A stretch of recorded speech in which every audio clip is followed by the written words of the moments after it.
Hi friends, ನಿಮ್ಮ ಮನೆಗೆ U P S ನ ಪ್ಲೇಸ್ ಮಾಡ್ತಿದ್ರೆ ಸೊ ಯಾವ ರೀತಿ ಬ್ಯಾಟ್ರಿ ಮತ್ತೆ ಇನ್ವರ್ಟರ್ ನ ಪರ್ಚೇಸ್ ಮಾಡಬೇಕು ಅಂತ ನೋಡೋಣ. ಸೊ ನೀವು ಯಾವುದೇ ಇನ್ವರ್ಟರ್ ಅಥವಾ ಬ್ಯಾಟ್ರಿನ ಪರ್ಚೇಸ್ ಮಾಡ್ತೀರಿ, ಸೊ ಅದು ಬೇಗನೆ ಚಾರ್ಜ್ ಆಗಲ್ಲ. ಸೊ ಮತ್ತೆ ಬೇಗನೆ ಇನ್ವರ್ಟರ್ ಪ್ರಾಬ್ಲಮ್ ಆಗುತ್ತೆ, ಬ್ಯಾಟ್ರಿ ಬೇಗನೆ ಹೊಂಟೋಗುತ್ತೆ. ಇಂಥ ಪ್ರಾಬ್ಲಮ್ಸ್ ಆಗಬಾರ್ದು ಅಂದ್ರೆ ಈ ವಿಡಿಯೋನ ಫುಲ್ ಕಂಪ್ಲೀಟ್ ಆಗಿ ನೋಡಿ. ಸೊ ಯಾವ ಟೈಪ್ ಆಫ್ ಇನ್ವರ್ಟರ್ ನ ಪರ್ಚೇಸ್ ಮಾಡಬೇಕು, ಸೊ ಮತ್ತೆ ಎಷ್ಟು ರೇಟಿನಲ್ಲಿ ಬ್ಯಾಟ್ರಿನ ಪರ್ಚೇಸ್ ಮಾಡಬೇಕು ಅಂತ ಗೊತ್ತಾಗುತ್ತೆ.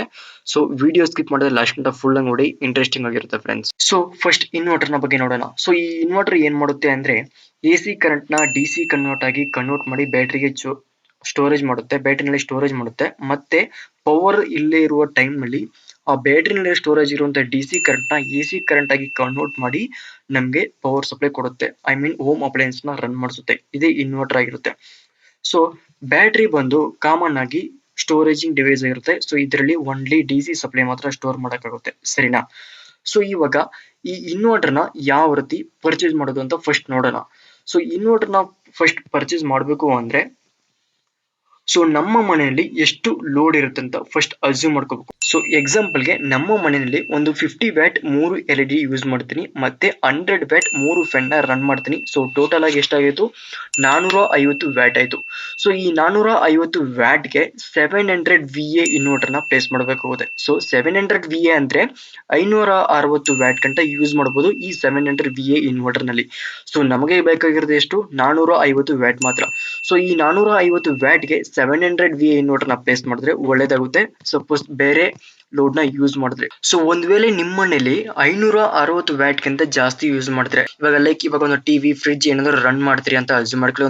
ಒಂದು 900 ವ್ಯಾಟ್ ಗಿಂತ ಜಾಸ್ತಿ ಕನ್ಸ್ಯೂಮ್ ಮಾಡುತ್ತೆ ಅಂತ ಅಸ್ಯೂಮ್ ಮಾಡ್ಕೊಳ್ಳಿ. ಸೊ ಅವಾಗ 700 VA ಇನ್ವರ್ಟರ್ ನ ಯೂಸ್ ಮಾಡಿದ್ರೆ ಇದು ಟ್ರಿಪ್ ಆಗುತ್ತೆ. ಸೊ ಅದಕ್ಕೆ 900 VA ಅಥವಾ 1 KV ಅಥವಾ ಐ ಮೀನ್ 1000 VA ಇನ್ವರ್ಟರ್ ನ ಯೂಸ್ ಮಾಡಬೇಕಾಗುತ್ತೆ. ಸೊ ಯಾಕೆಂದ್ರೆ ಲೋಡ್ ಜಾಸ್ತಿ ಇದೆ, ಅದಕ್ಕೆ ನಾವು 900 VA ಅಥವಾ 1 KVA ಇನ್ವರ್ಟರ್ ನ ಯೂಸ್ ಮಾಡಬೇಕು. ಸೊ ಒಂದೊಂದು ತಿಳ್ಕೊಳ್ಳಿ, ಲೋಡ್ ಜಾಸ್ತಿ ಆದಷ್ಟು ಇನ್ವರ್ಟರ್ ಕೂಡ ಇನ್ಕ್ರೀಸ್ ಮಾಡಬೇಕಾಗುತ್ತೆ, ಇನ್ವರ್ಟರ್ ರೇಟಿಂಗ್ ಕೂಡ ಇನ್ಕ್ರೀಸ್ ಮಾಡಬೇಕಾಗುತ್ತೆ.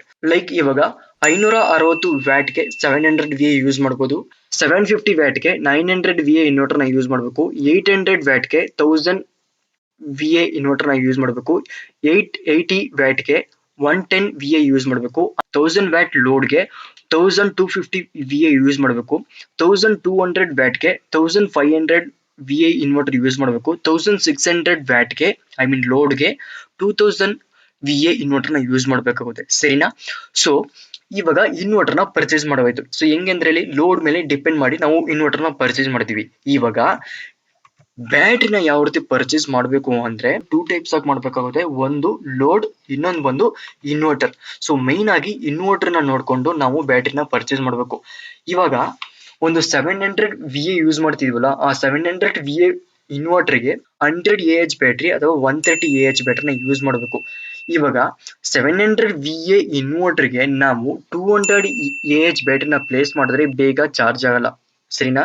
ಹೆಂಗೇಳಿ 700 VA ಇನ್ವರ್ಟರ್ ಗೆ 200 ಅಥವಾ 180 AH ನ ಪ್ಲೇಸ್ ಮಾಡಿದ್ರೆ ಬೇಗ ಚಾರ್ಜ್ ಆಗಲ್ಲ. ಏಕೆಳಿ ಆಲ್ರೆಡಿ ಚಿಕ್ಕದಾಗೈತೆ, ಇನ್ವರ್ಟರ್ ಚಿಕ್ಕದಾಗೈತೆ, ಸೊ ಬ್ಯಾಟ್ರಿ ಬಂದು ದೊಡ್ಡದಾಗೈತೆ. ಸೊ ಬೇಗನೆ ಚಾರ್ಜ್ ಆಗುತ್ತಾ? ಬೇಗ ಚಾರ್ಜ್ ಆಗಲ್ಲ. Full hour heavy 24 hours charge ಆದ್ರೂ ಅದು ಚಾರ್ಜ್ ಆಗಲ್ಲ. ಸೊ ಅದಕ್ಕೋಸ್ಕರ ಇನ್ವರ್ಟರ್ ರೇಟಿಂಗ್ ಜಾಸ್ತಿ ಇರಬೇಕು, ಬ್ಯಾಟ್ರಿ ರೇಟಿಂಗ್ ಕಡಿಮೆ ಇರಬೇಕು, ಸರಿನಾ? ಅರ್ಥ ಮಾಡ್ಕೊಳ್ಳಿ. ಇವಾಗ ಮನೇಲಿರುವಂತ ಎಲ್ಲಾ ಎಕ್ವಿಪ್ಮೆಂಟ್ ನ I mean bulb, fan, fridge, inverter, TV ಎಲ್ಲಾ ಎಕ್ವಿಪ್ಮೆಂಟ್ ನ ರನ್ ಮಾಡಿದ್ರೆ ಬೇಗ ಚಾರ್ಜ್ ಖಾಲಿ ಆಗುತ್ತೆ, ಮತ್ತೆ ಇನ್ವರ್ಟರ್ ಕೂಡ ಟ್ರಿಪ್ ಆಗುತ್ತೆ, ಐ ಮೀನ್ 700 VA.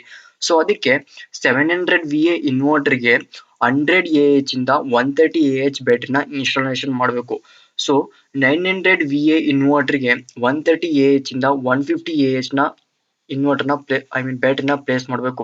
ಅದೇ ರೀತಿ 1000 VA ಇನ್ವರ್ಟರ್ ಮತ್ತೆ 1100 VA ಇನ್ವರ್ಟರ್ ಗೆ 150 AH ಇಂದ 200 AH ಗಂಟ ಬ್ಯಾಟ್ರಿನ ಪ್ಲೇಸ್ ಮಾಡಬೇಕು. 1250 VA ಮತ್ತೆ 1500 VA ಇನ್ವರ್ಟರ್ ಗೆ ಅಬೌವ್ 200 AH ಬ್ಯಾಟ್ರಿನ ಪ್ಲೇಸ್ ಮಾಡಬೇಕು. 2000 VA ಇನ್ವರ್ಟರ್ ಗೆ 200 AH ಬ್ಯಾಟ್ರಿನ ಎರಡು ಬ್ಯಾಟ್ರಿನ ಪ್ಲೇಸ್ ಮಾಡಿದ್ರೆ ಬೇಗ ಚಾರ್ಜ್ ಆಗುತ್ತೆ, ಸರಿನಾ? ಸೊ ಇದ್ರ ಮೇಲೆ ಡಿಪೆಂಡ್ ಮಾಡಿ ನಾವು ಬ್ಯಾಟ್ರಿನ ಪರ್ಚೇಸ್ ಮಾಡಬೇಕು. ಸೊ ಬ್ಯಾಟ್ರಿ ರೇಟಿಂಗ್ ಯಾವಾಗ್ಲೂ ಕಮ್ಮಿ ಇರಬೇಕು ಇನ್ವರ್ಟರ್ ರೇಟಿಂಗ್ ಅಂತ, ಸರಿನಾ? ಸೊ ಇವಾಗ ಎಕ್ಸಾಂಪಲ್ ಗೆ 1000 VA ಇನ್ವರ್ಟರ್ಗೆ 150 ಅಥವಾ 200 AH ಬ್ಯಾಟ್ರಿನ ಯೂಸ್ ಮಾಡಿದ್ರೆ ಬೇಗ ಚಾರ್ಜ್ ಆಗುತ್ತೆ, ಸರಿನಾ? ಸೊ ಅದಕ್ಕೆ ನಾವು ಪರ್ಟಿಕ್ಯುಲರ್ ಆಗಿ ಯಾವ ಟೈಪ್ ಆಫ್ UPS ಅಂದ್ರೆ ಎರಡು ಸೇಮ್, ಸೊ ಪರ್ಚೇಸ್ ಮಾಡ್ಬೇಕಂತ ಗೊತ್ತಾಗುತ್ತೆ. ಸೊ ನಾನು ನಮ್ಮ ಮನೆಯಲ್ಲಿ ಯಾವ ಇನ್ವರ್ಟರ್ ಮತ್ತೆ ಬ್ಯಾಟ್ರಿನ ಯೂಸ್ ಮಾಡ್ತಿದ್ದೀನಿ ಅಂದ್ರೆ, ಸೊ ಸೇಮ್ ಇದೇ ಇನ್ವರ್ಟರ್ ಮೈಕ್ರೋಟೆಕ್ SEB1100VA ಇನ್ವರ್ಟರ್ ಅಥವಾ 1.1 KVA ಇನ್ವರ್ಟರ್ ನ ಯೂಸ್ ಮಾಡ್ತಿದ್ದೀನಿ. So Amaron tall tubular battery 150 AH ಬ್ಯಾಟ್ರಿನ ಯೂಸ್ ಮಾಡ್ತಾ ಇದ್ದೀನಿ. ಸೊ ನಾನು ಕಾಮನ್ ಆಗಿ 560 ವ್ಯಾಟ್ ಅಷ್ಟೇ, 1 KW ಗಿಂತ ಕಡಿಮೆ ಯೂಸ್ ಮಾಡ್ತೀನಿ. ಸೊ ನನಗೆ ಪವರ್ ಬ್ಯಾಕಪ್ ಬರುವಂತದ್ದು 24 hours ಕಂಟಿನ್ಯೂಸ್ ಬರುತ್ತೆ. ಸೊ ಅಪ್ರಾಕ್ಸಿಮೇಟ್ಲಿ 460 ಅಥವಾ 500 ವ್ಯಾಟ್ ಯೂಸ್ ಮಾಡಿದ್ರೆ 24 hours ಮೇಲೆ ನನಗೆ ಬ್ಯಾಕಪ್ ಸಿಗುತ್ತೆ, ಸರಿನಾ? ಸೊ ಇದು ನನ್ನ ಮನೆಯಲ್ಲಿರುವಂತ UPS. ಸೊ ನಿಮ್ಮ ಮನೆಯಲ್ಲಿ ಯಾವ ಟೈಪ್ ಆಫ್ UPS ಯೂಸ್ ಮಾಡ್ತೀರಿ, ಸೊ ಇಷ್ಟು ಅವರ್ ಬ್ಯಾಕಪ್ ಬರುತ್ತೆ ಅಂತ ಗೊತ್ತಿದ್ರೆ ಕಮೆಂಟ್ ಬಾಕ್ಸ್ ಅಲ್ಲಿ ಕಮೆಂಟ್ ಮಾಡಿ. ಸೊ ತುಂಬಾ ಜನ ತಿಳ್ಕೊತಾರೆ, ಸರಿನಾ? ಸೊ ಇದೇ ರೀತಿ ಅಪ್ಡೇಟ್ ಬೇಕು ಅಂದ್ರೆ ನಮ್ಮ ಚಾನೆಲ್ ನ ಸಬ್ಸ್ಕ್ರೈಬ್ ಮಾಡಿ, ಈ ವಿಡಿಯೋ ಲೈಕ್ ಕೊಡಿ. Thank you for watching.